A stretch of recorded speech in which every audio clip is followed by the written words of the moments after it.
What is up, guys? Welcome back. I hope you're having a beautiful start to your weekend.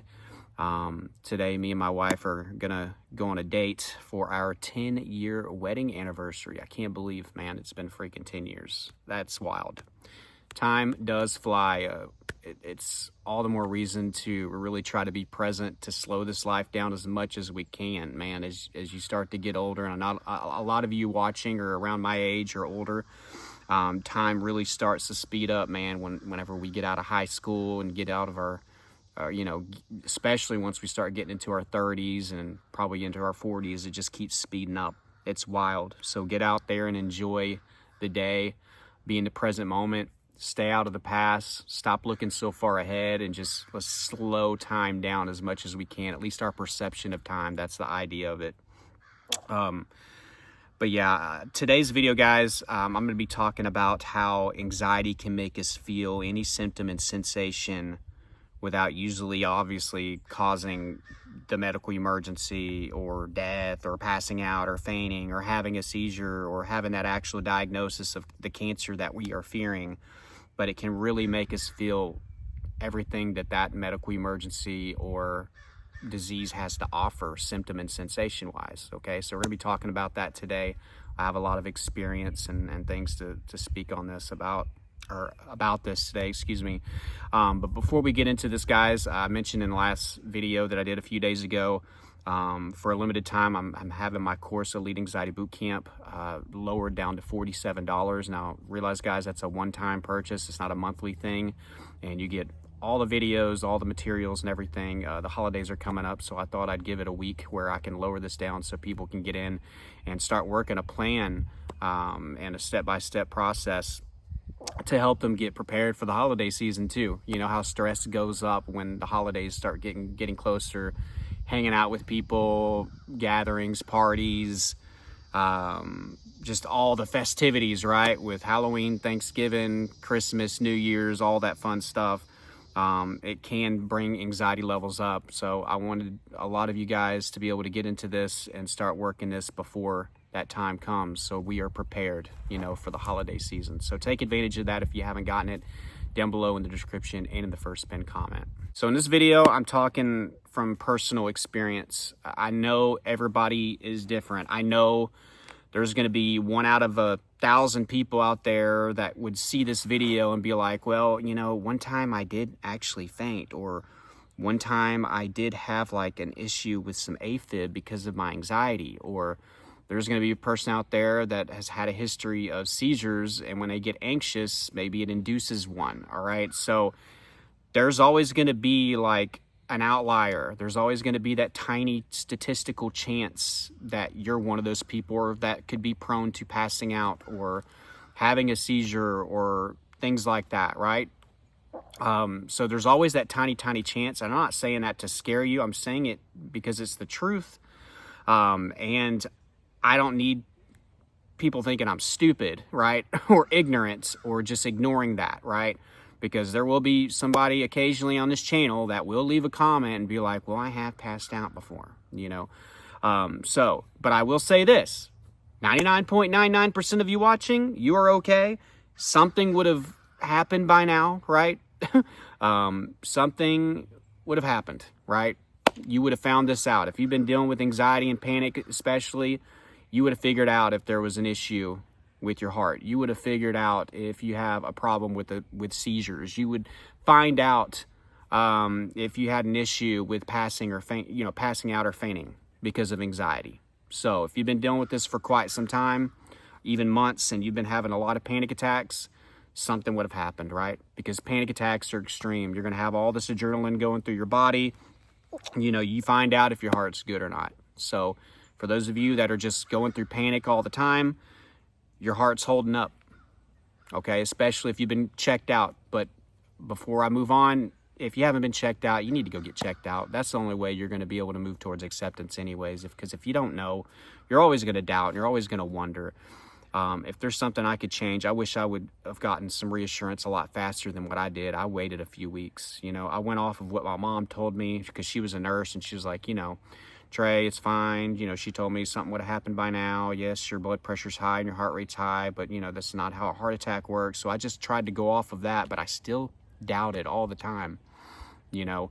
And it wasn't, you know, until I went a few weeks later that I had some basis of reassurance, or some base of reassurance to try to build off of. Still took me a long time, but you got to get that initial reassurance and testing to be okay with whatever you're fearing, not just with your heart, with your head, cancer worries, any of these things. But anyways, most of you guys know that you need to go get checked out, and a lot of you and most of you have been checked out. So we're just trying to work on acceptance at this point. But for me, I'm speaking on personal experience with these things today. The heart stuff, for instance, if you look up all the symptoms of a heart attack, I have felt every single one of those. And let's say that there's 20, you know, symptoms. I could feel 15 to 20 of those symptoms all at once. I'm not just talking about separate, like fast heart rate, or maybe I just have some chest discomfort and things like that. I'm talking about all of them. And I mean, I'm just feeling like dog shit, basically, when I'm having these panic attacks. Heart rate's flying. I'm having numbness and tingling down to my left freaking arm and side. Down to the left arm even. That particular, you know, symptom. Then feeling dizzy and then lightheaded, feeling like you're about to faint and pass out at any moment. Your mind is racing 1,000,000 miles an hour. Every type of chest pain that you can imagine. I would have it all over the place. It would move around sometimes. Like sometimes it would be intense. Sometimes it was just a dull ache. You know, it would radiate to my arms and my back. I'd feel it everywhere, you know. High blood pressure. My vitals were always so high. You know, the blood pressure, man, that was a scary thing, getting my blood pressure checked, or me checking it myself and then seeing that number like 160 or 170 over 100. But anyways, you look up these symptoms on Google, which hopefully you're not doing that anymore. Or if you have it, don't do it. It's going to freak you out. But, you know, I would have all of them, except I wasn't having a heart attack. You know, it's wild. Like, whenever I was going through all my research and hearing testimonies and stories of people that had heart attacks, I'm trying to compare and stuff like that. There were a lot of times where I came across an article where they didn't even have as many symptoms as me. Like, you know, and I didn't know what to do with that information at the time. Sometimes that freaked me out even more. But like, for the purpose of this video, I just want to show you, like, you can have even more symptoms than somebody that's actually having a heart attack. Now add in the fear and the doom aspect. Yeah, that escalates it even more. But there are some people that are like, I just felt off and everything like that. And I had some weird, a little bit of pressure, discomfort in my chest. I didn't really notice anything else. My arm didn't go. No. I would have even more symptoms than these people.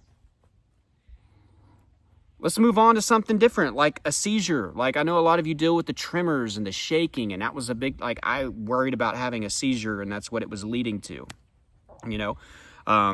Bless some of your hearts, guys. Some of you are dealing with this as your primary thing, and you deal with it all the freaking time. I've seen videos of people violently shaking from a panic attack, from the adrenaline rush.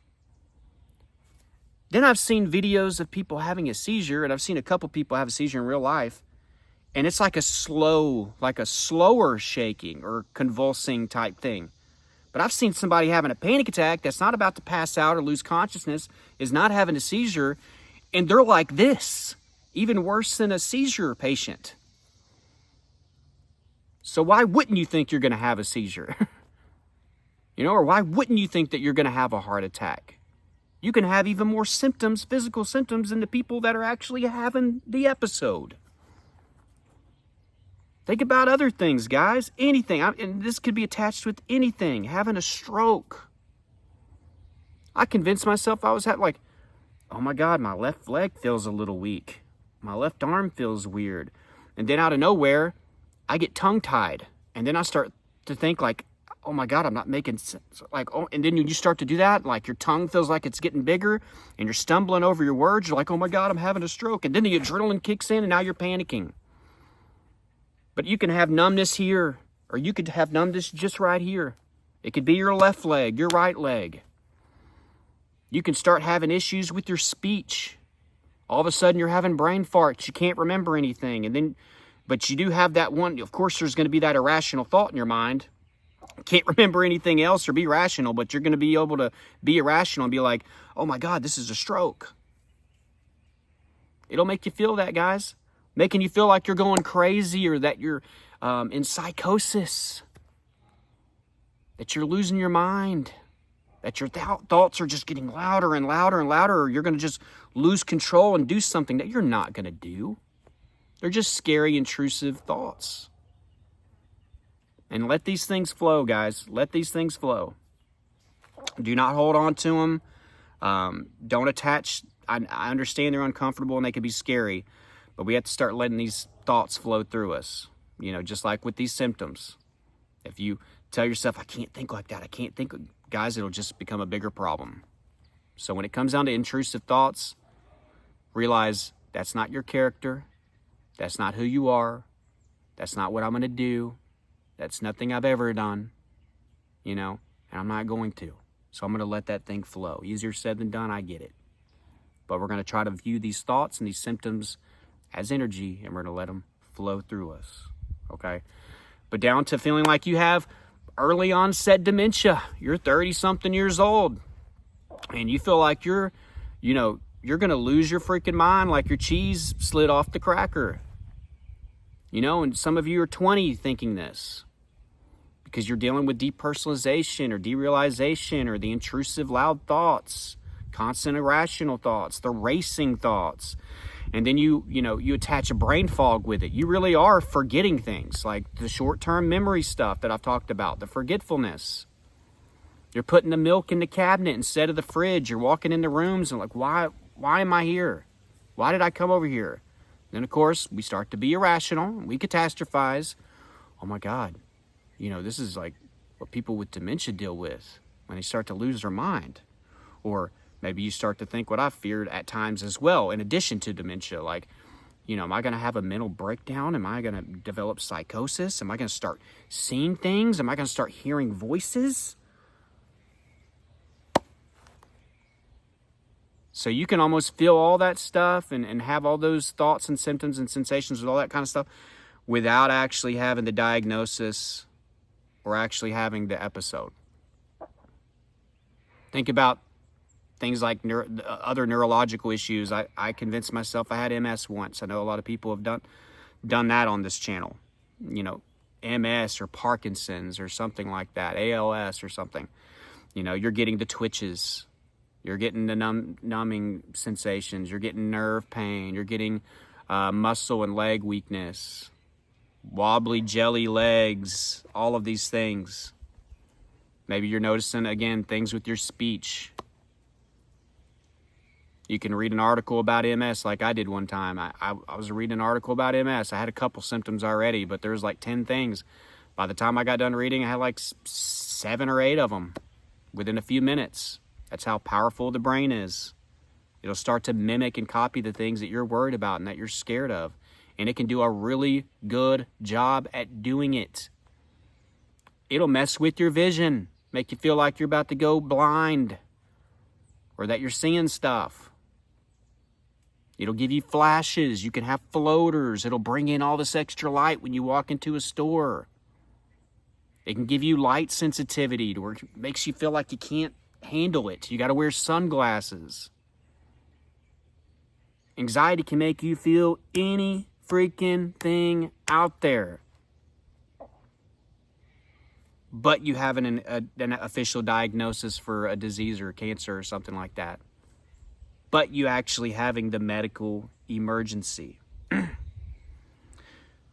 One of the biggest things that you can do to help yourself, guys, if you're going through this like I was with the health anxiety, the panic, all these things, this is, again, something I wish I would have done a lot sooner.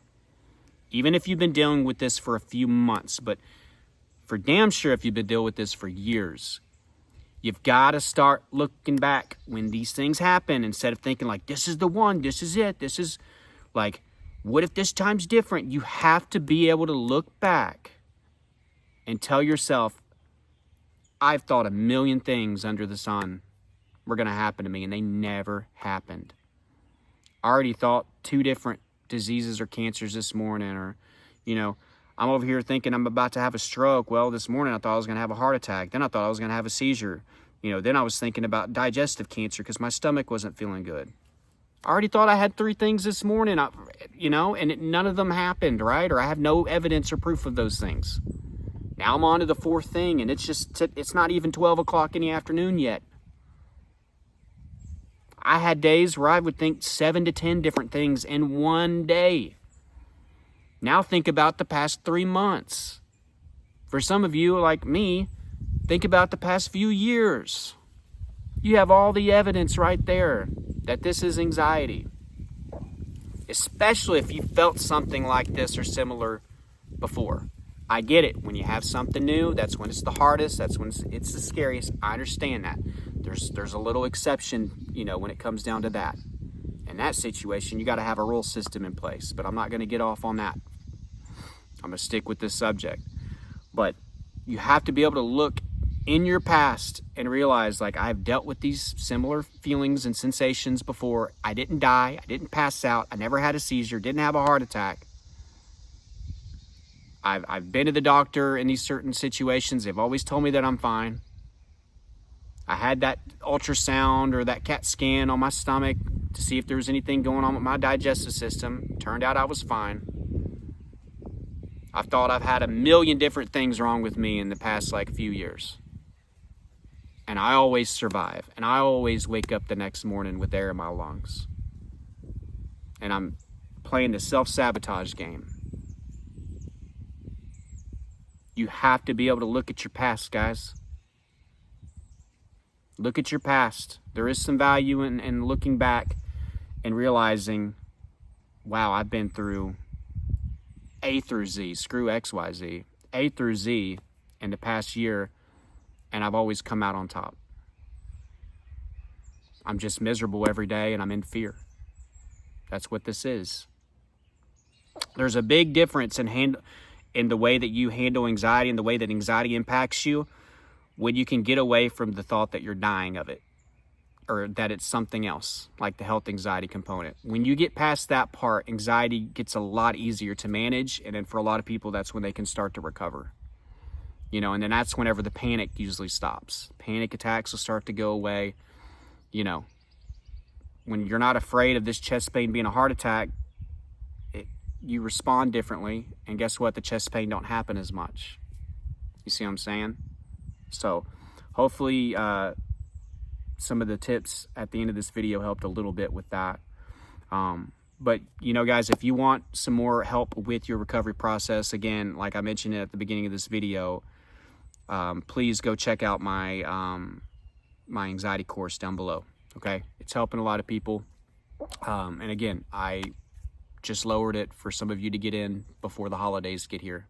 So hopefully that can save you a little bit of money and get you on the right path before, you know, Thanksgiving and Christmas get here. Okay.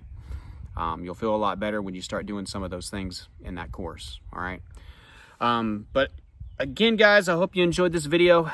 My mind went blank. I was going to mention something else and I forgot, but oh well. I'll be here tomorrow, and I'll bring another video to you guys. I'm about to go inside, get cleaned up, and go eat some dinner. All right, but I love you guys, and I will talk to you soon.